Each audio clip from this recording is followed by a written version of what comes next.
अस्सलाम वालेकुम स्टूडेंट्स। आज हमने चैप्टर नंबर 8 स्टार्ट करना है विच इज़ स्ट्रक्चर्स क्या होते हैं, स्ट्रक्चर्स हम कैसे बनाते हैं और स्ट्रक्चर्स हम क्यों यूज़ करते हैं, ये हमने पढ़ना है। इससे पहले मैं आपको एक असाइनमेंट दे दूं।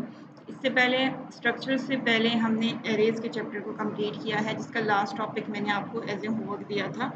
उसमें आप लोगों ने कोई क्वेश्चन नहीं किया, इवन कुछ स्टूडेंट्स ने उसका जो काम या असाइनमेंट थी वो करके दी है। सबने नहीं की लेकिन कुछ ने करके दी है। अब आप लोगों के पास एक और असाइनमेंट है और असाइनमेंट ये है कि आपने एक्सरसाइज प्रोग्राम्स जितने भी हैं, आपकी एक्सरसाइज में जितने भी प्रोग्राम्स हैं वो आपने परफॉर्म करने हैं, प्रैक्टिकली लिखने हैं।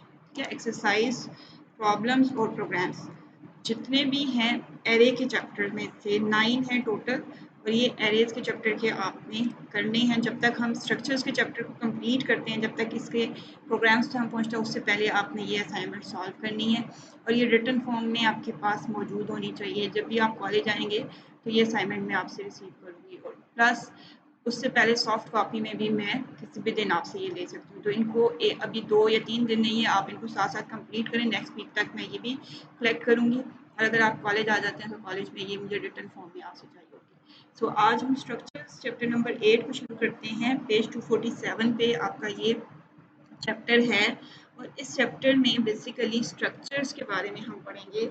और स्ट्रक्चर से पहले मैं थोड़ा सा आपको अगर बताऊं तो हमने 2 मेन टाइप्स पढ़ी थी। 2 मेन जो कैटेगरीज थी, टाइप नहीं कहते इसको, चलिए कैटेगरीज कह देते हैं, ऑफ डेटा टाइप्स। 2 तरह की डेटा टाइप्स होती हैं, या 2 तरह के वेरिएबल्स आपने पढ़े थे, जैसे कि एक तो प्री डिफाइंड थे और एक यूज़र डिफाइंड थे। तो यहाँ पे भी कुछ प्री डिफाइंड हमारे पास डेटा टाइप्स हैं, और वो प्री डिफाइंड डेटा टाइप्स हमारे पास कौन सी हैं, जिसमें आपने पढ़ा इंट, इसके अलावा हमने पढ़ा फ्लोट, ये क्या है ये तो आपको पता है, कैरेक्टर, और हमने और बहुत सी डेटा टाइप्स पढ़ी हैं। ये वो डेटा टाइप्स हैं जो पहले से लैंग्वेज में मौजूद हैं, और हम इनको यूज़ कर सकते हैं किसी भी किस्म के डेटा को स्टोर करने के लिए। इससे हमने वेरिएबल्स बनाए, इससे हमने एरे बनाई, और फिर उस वेरिएबल और एरे में हमने डेटा स्टोर किया। लेकिन अगर हमें यूज़र डिफाइंड डेटा टाइप बनानी है, ऐसी डेटा टाइप जो पहले से हमारी लैंग्वेज में या C++ के प्रोग्राम में मौजूद नहीं है, उसके लिए हम स्ट्रक्चर्स यूज़ करते हैं। स्ट्रक्चर्स बेसिकली इनका मेन पर्पस क्या होता है कि हम ऐसी data type, user defined data type बनाते हैं जो हमें रिक्वायर्ड है अपने प्रोग्राम के लिए। अब हमें कैसे पता चलेगा कि हमें एक नई डेटा टाइप की ज़रूरत है, या हमने एक नया स्ट्रक्चर के थ्रू एक नया सिस्टम या एक स्ट्रक्चर बनाना है? इसमें बेसिकली ये होता है हमारे पास कि जैसे अब मैंने स्टूडेंट का डेटा स्टोर करना है, तो मेरे पास अगर मैं प्री डिफाइंड डेटा टाइप को यूज़ करूँ, तो एक स्टूडेंट के डेटा में हमारे पास डिफरेंट फील्ड्स आ जाती हैं। Student role number, name, class, subjects, marks, etcetera, बहुत सारी चीज़ें आ जाती हैं। लेकिन जो हमारे पास प्री डिफाइंड डेटा टाइप्स हैं, जैसे इंटीजर, फ्लोट और कैरेक्टर, इनमें हम सिर्फ एक तरह का डेटा स्टोर कर सकते हैं। लेकिन मैंने अभी आपको कहा कि स्टूडेंट एक ऐसी डेटा टाइप होनी चाहिए, एक ऐसा वेरिएबल होना चाहिए जिसमें रोल नंबर आए मतलब इंटीजर डेटा आए, नेम आए मतलब कैरेक्टर डेटा आए, उसके मार्क्स आए या एवरेज आए मीन फ्लोट डेटा आए, उसका एड्रेस आए, उसकी क्लास आए, उसके सब्जेक्ट आए। तो ये हम क्या कर रहे हैं, जो प्री डिफाइंड डेटा टाइप्स हैं उनको कंबाइन करके हमें एक ऐसी डेटा टाइप चाहिए जो डिफरेंट तरह के डेटा को एक ही वेरिएबल के अंदर, हमें अलग अलग ना उसे स्टोर करना पड़ेगा। मुझे रोल नंबर का अलग से वेरिएबल नहीं बनाना, मुझे नाम का अलग से वेरिएबल नहीं बनाना, बल्कि एक वेरिएबल बनाना है जिसमें ये सारी इंफॉर्मेशन एक साथ स्टोर हो, उसको एक्सेस करना भी आसान, उसको याद रखना भी आसान, और एक ही लोकेशन पे डेटा स्टोर करना हमारे लिए पॉसिबल और आसान हो जाता है।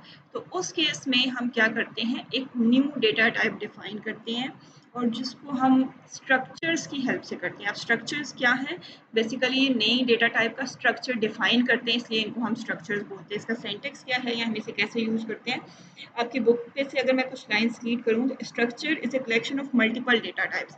हमारे पास जो different data types, pre defined data types हैं, उनको हम कंबाइन करते हैं और एक सिंगल नाम दे देते हैं, एक सिंगल डेटा टाइप हम उसकी बना देते हैं। और हम कब बनाते हैं, जब हमारे पास ऐसे एलिमेंट्स हों जिसमें एक से ज़्यादा इंफॉर्मेशन, एक से ज़्यादा टाइप ऑफ इंफॉर्मेशन स्टोर हो रही है। और उसकी एग्जांपल सिंपल मैंने आपको दी है स्टूडेंट की, कि अगर हमने स्टूडेंट की इंफॉर्मेशन स्टोर करनी है तो हम ये नहीं कह सकते कि वो इंटीजर होगी या वो करैक्टर होगी या उसमें फ्लोट आएगा, उसमें सारी चीज़ें आ सकती हैं, लेकिन हमारे पास कोई ऐसा वेरिएबल नहीं है। एरेज में हम एक से ज़्यादा इंफॉर्मेशन को स्टोर कर सकते हैं, लेकिन आपने पढ़ा कि पूरी जो एरे होती है वो एक ही डेटा टाइप की बनती है। अगर मैं इंट एरे बनाऊंगी तो उसमें सिर्फ न्यूमेरिक वैल्यू स्टोर हो सकती है, अगर मैं फ्लोट एरे बनाऊंगी तो उसमें सिर्फ फ्लोट वैल्यू स्टोर हो सकती है। वो डिफरेंट टाइप्स ऑफ डेटा को एक साथ कंबाइन नहीं करता, इसलिए हम एरेज भी यूज़ नहीं कर सकते। अगर किसी के माइंड में आ रहा हो कि हम एरे तो यूज़ कर सकते हैं, एरे में एक से ज़्यादा वैल्यूज़ हम स्टोर कर सकते हैं, बट वो सेम डेटा टाइप की होती हैं, जबकि हमारे पास एक ऐसी डेटा टाइप हमें चाहिए जिसमें डिफरेंट टाइप्स ऑफ डेटा को हमने एक साथ स्टोर करना है। तो उसके लिए हम क्या करते हैं, एक स्ट्रक्चर डिफाइन कर देते हैं और उस स्ट्रक्चर की हेल्प से हम अपने डेटा को स्टोर करते हैं। स्ट्रक्चर को हम डिक्लेयर कैसे करते हैं, जैसे हम वेरिएबल बनाते हैं तो उसकी डिक्लेरेशन होती है, उसका यूजेज होता है, उसको वैल्यूज असाइन होती हैं।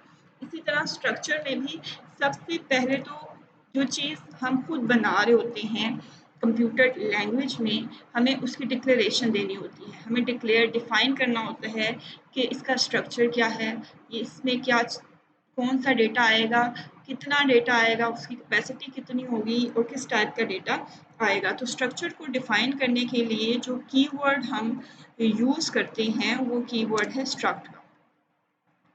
स्ट्रक्ट का कीवर्ड यूज होता है which is short form of structure, struct.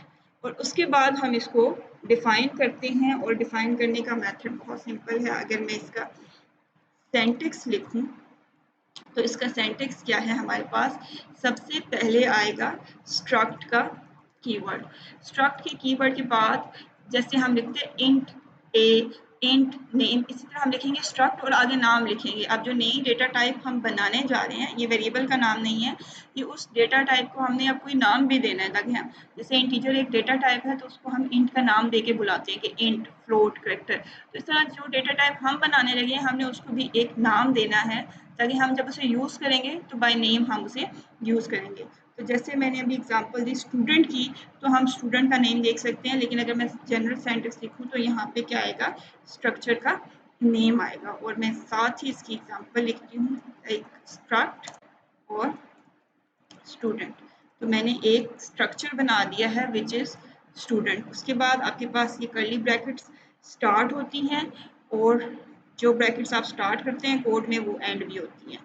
तो इसी तरह आपके पास यहाँ पे भी curly brackets start and and हमारे पास दोनों होंगे। ठीक है, तो हमने ब्रैकेट्स को स्टार्ट भी करना है और इनको एंड भी करना है। अब ये स्ट्रक्चर का बेसिकली एक कह लें, एक उसका सेंटेक्स है, एक उसका आर्किटेक्चर है कि किस तरह बनाएंगे। स्ट्रक्ट का कीवर्ड है, ये एज इट इज़ आएगा, स्ट्रक्चर नेम है वो हमने खुद रखना है, जिस तरह का डेटा हम बनाना चाह रहे हैं उसके अकॉर्डिंग रखेंगे। देखें स्टूडेंट का मैंने एक डेटा टाइप बनानी थी, स्टूडेंट रख दिया है।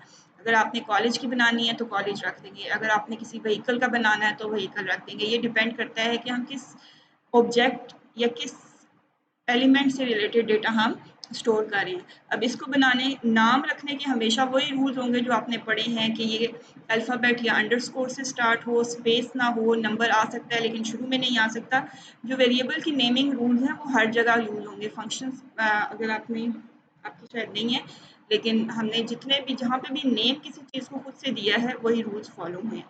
इसके बाद अब इसके अंदर हमने स्ट्रक्चर को डिफाइन करना है कि इसमें किस तरह का डेटा आएगा। तो यहाँ पे हम बेसिकली अगेन इन्हीं प्री डिफाइंड डेटा टाइप्स की हेल्प लेते हैं।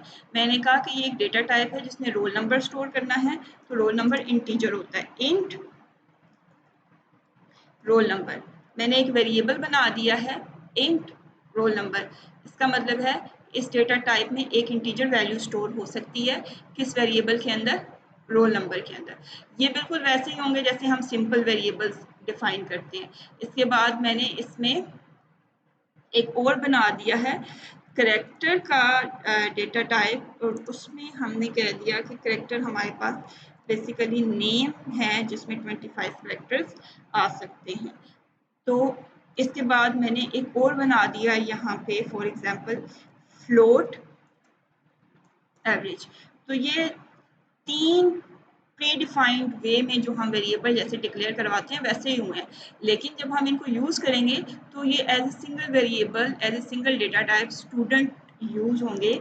एक स्टूडेंट होगा जिसका रोल नंबर, नेम और एवरेज एक साथ स्टोर होगा, अलग अलग वेरिएबल्स में स्टोर नहीं होगा। अभी एक साथ कैसे स्टोर होगा इसको हम अभी देखेंगे। अभी इसको सिर्फ डिक्लेयर करने का मेथड है कि हम स्ट्रक्ट लिखते हैं, स्ट्रक्चर का नेम लिखते हैं और उसके अंदर जितने उसके फील्ड्स आती हैं, जितने उसके मेंबर्स आते हैं कि उसमें रोल नंबर सेव होना है, नेम सेव होना है, एवरेज सेव होनी है। व्हीकल है तो व्हीकल नंबर, व्हीकल का मॉडल, उसकी टाइप, उसकी कंपनी, अगर कोई कॉलेज है तो कॉलेज का नेम, क्लासेस, लाइब्रेरी इंफॉर्मेशन। तो वो एलिमेंट्स जो इन्फॉर्मेशन हमने, स्टूडेंट है तो स्टूडेंट से रिलेटेड जो इन्फॉर्मेशन स्टोर करनी थी वो यहाँ पे लिखी जाएगी। ये मैंने इसके सेंटेक्स में ही लिख दिया, ये बेसिकली यहाँ पे हमारे पास स्टूडेंट के स्ट्रक्चर में आएगी।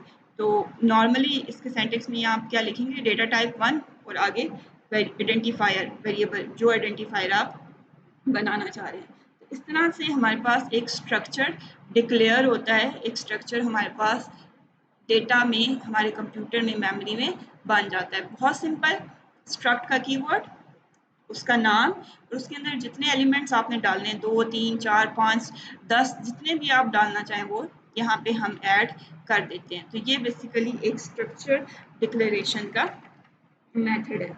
इसके बाद हमने अब स्ट्रक्चर का वेरिएबल बनाना है। ये तो हो गया डिक्लेरेशन। उसके बाद आ जाती है हमारे पास डेफिनेशन और डिफाइनिंग स्ट्रक्चर वेरिएबल। अब बेसिकली ये है कि हमने इस डेटा टाइप को यूज़ कैसे करना है। जैसे इंटीजर एक डेटा टाइप है तो हम लिखते हैं इंट रोल नंबर, तो एक वेरिएबल बन गया, एक आइडेंटिफायर बन गया जो कि बता रहा है कि इसमें इंटीजर वैल्यू आएगी। अब यहाँ पे हमने कहा कि ये स्टूडेंट भी बेसिकली एक डेटा टाइप हमने बना दी, एक नया स्ट्रक्चर हमने बना दिया। तो जब हमने इसका कोई वेरिएबल बनाना है, इसका कोई स्ट्रक्चर बना, सॉरी ऑब्जेक्ट बनाना है, तो हम वैसे ही लिखेंगे। अब डेटा टाइप क्या होगी, स्टूडेंट। जैसे इंटीजर एक डेटा टाइप थी वैसे ही अब ये एक डेटा टाइप बन गया। तो स्ट्रक्चर का name basically as a data type use होगा क्योंकि ये यूजर डिफाइंड डेटा टाइप है। आपको लैंग्वेज में कहीं पे भी ऐसी डेटा टाइप नहीं मिलेगी। और मैं यहाँ पे कहती हूँ स्टूडेंट का एक वेरिएबल है और उसका नाम क्या है, S1। ये बिल्कुल वैसे ही है जैसे मैंने लिखा इंट रोल नंबर, वेरिएबल जिसमें इंटीजर वैल्यू आनी है। ये क्या है, S1 एक वेरिएबल है जिसमें स्टूडेंट की वैल्यूज आनी है, स्टूडेंट टाइप की वैल्यूज आनी है। अब स्टूडेंट में रोल नंबर भी आ सकता है, नेम भी आ सकता है और एवरेज भी आ सकता है। इसका मतलब है कि ये एक वेरिएबल S1 जो है ये इन तीनों इन्फॉर्मेशन को, रोल नंबर को, नेम को और एवरेज को एक साथ स्टोर करेगा। जबकि प्री डिफाइंड डेटा टाइप में ये वैल्यूज अलग अलग स्टोर होती हैं और हमें इनको कंबाइन करके एक नई डेटा टाइप बनानी थी जो हमने बना दिया। तो डिफाइनिंग स्ट्रक्चर में हम क्या करते हैं, बेसिकली डिक्लेयर करवाते हैं, डिफाइन करते हैं एक वेरिएबल जो कि उस डेटा टाइप का, उस नए स्ट्रक्चर का बनता है। ये बिल्कुल वही सेंटेक्स है, वही मेथड है, सिर्फ यहाँ पे हमने अब डायरेक्टली कोई pre defined data type integer float use नहीं की, हमने वो डेटा टाइप यूज़ की है जो हमने खुद डिफाइन की है। तो जब हम ये बनाएंगे तो मेमोरी में बेसिकली हमारे पास इंटीजर में 4 बाइट्स आती हैं। तो हमने यहाँ पे इसमें 3 चीज़ें रखी हैं। तो हमारे पास एक ऐसा वेरिएबल बनेगा S1 के नाम का, उसका नाम क्या होगा हमारे पास S1।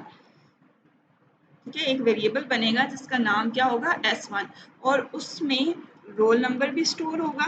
ठीक है, और ये इंटीजर है तो इसके लिए वो 4 बाइट्स जो हमने पढ़ा था 4 बाइट्स रिजर्व कर देगा। इसके साथ ही एक एरे बन जाएगी, अब एक S1 के लिए एक पूरी एरे बन जाएगी जो सिर्फ S1 की डेटा को स्टोर करेगी। लेकिन एरे से डिफरेंट कैसे है ये, इसमें जो इन्फॉर्मेशन आ रही है वो सारी सेम नहीं है।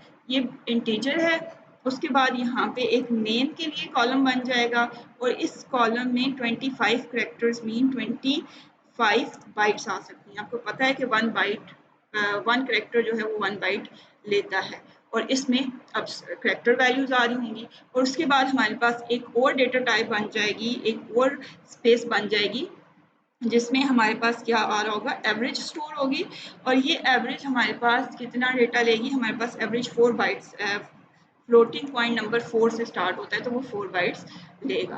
तो आपने देखा कि ये एक वेरिएबल तीनों इंफॉर्मेशन को कंसेक्टिवली स्टोर करेगा और ये तीनों डिफरेंट टाइप्स की हैं।